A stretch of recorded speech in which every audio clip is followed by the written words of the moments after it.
In today's video, I'm going to teach you how to insert an endnote in your Word document, a useful skill for anyone working with detailed documents requiring references.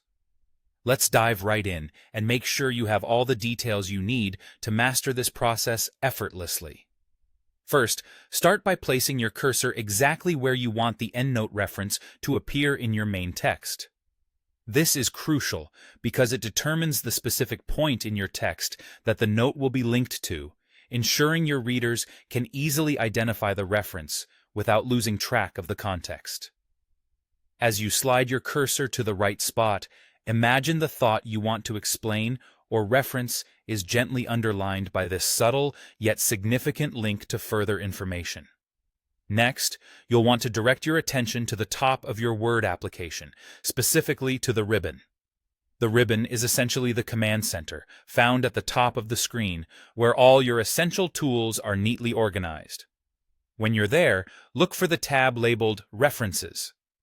This tab is designed to house anything related to citations, bibliographies, and of course, endnotes and footnotes. Clicking on this tab will open up a new suite of options tailored specifically for managing references in your document. As you explore the References tab, you'll notice a section named Footnotes. This is part of the organizational approach Word takes to keep related tools together. Here, despite its name, you'll find the tool necessary to insert an endnote. With just a simple click on Insert Endnote, Word automatically does the heavy lifting for you. It will create a superscript number or symbol right in the text where your cursor was placed. It's almost like magic how seamlessly it integrates into your writing, maintaining the flow of your document without creating any disruptions. You'll also notice that Word, almost as if holding your hand through the process, will guide you to where the corresponding endnote will come to life. By default, this appears at the end of your document, providing a neat and organized list of references that correspond with the superscript numbers in your text.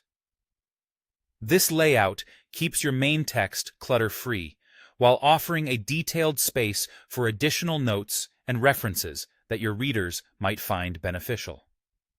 Inserting endnotes might seem like a small feature, but it adds a layer of professionalism and thoroughness to your documents, helping you communicate your ideas with precision and clarity. With these steps, you're now fully equipped to insert endnotes, allowing you to produce clean, well-referenced documents with ease. I hope you found this guide helpful and that it empowers you to enhance your document writing skills further. Thanks for watching, and happy writing.